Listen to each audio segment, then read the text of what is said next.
নজর রাখবো পরবর্তী সংবাদে। পানিসাগরের পেকুছড়াতে যেখানে উদ্বাস্তু পরিবারগুলি রয়েছে, উদ্বাস্তুদের ছাউনি এবার ভাঙচুরের অভিযোগ উঠে এলো। চলাচলের রাস্তা বন্ধ করে দিয়ে উদ্বাস্তুদের ছাউনি ভাঙা। পানিসাগর মহকুমার পেকুছড়ার গ্রামের 5 নম্বর ওয়ার্ড এলাকার ঘটনা। রীতিমতো ক্ষোভ এলাকা জুড়ে পরিলক্ষিত। তীব্র অভিযোগের তীর স্থানীয় বন দপ্তরের দিকে উঠে এসেছে উদ্বাস্তু পরিবারগুলির পক্ষ থেকে। বেশ কয়েকদিন ধরে চলছে এই জটলা।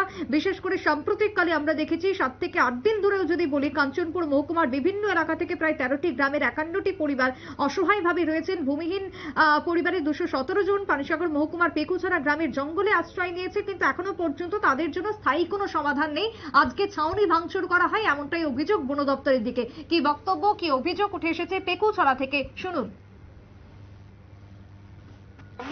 রণবীর বিশ্বাস। আপনারা এখন কোন জায়গাতে আছেন? এখানে আছি পেকুছড়া জলবাসা 5 নম্বর ওয়ার্ডে।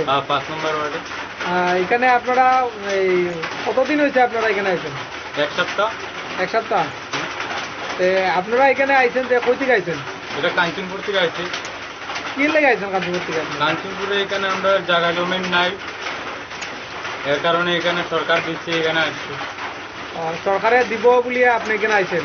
আপনারা কি শুনছেন সরকারে দিব বলিয়া? হ্যাঁ, এরকম জানছেন মানুষের মুখের থেকে। মানুষের মুখের থেকে। আচ্ছা, এখন যে আপনারা 7 দিন ধরে আছেন, মানে কোনো সমস্যা কিছু?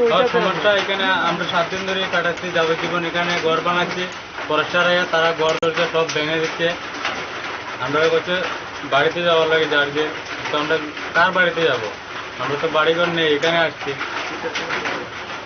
তারা ওই জল টল বা সরকার থেকে কোনো ধরনের কোনো সুযোগ সুবিধা দিচ্ছে না এখানে। এখানে জল টল তারা সবাই বন্ধ করে দিচ্ছে এখানে।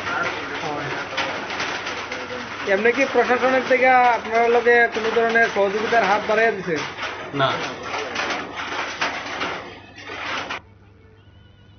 আপনারা শুনলেন সংশ্লিষ্ট ব্যক্তির, সংশ্লিষ্ট উদ্বাস্তু পরিবারের বক্তব্য। তারা দীর্ঘদিন ধরে এই সমস্যার সম্মুখীন। আজকে প্রায় 7 থেকে 8 দিন হয়ে গেল, কিন্তু এখনো পর্যন্ত স্থায়ী ব্যবস্থা নেই।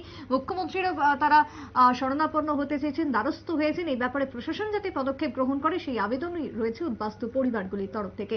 ছোট্ট বিরতির পর ফিরবো, সঙ্গে থাকুন।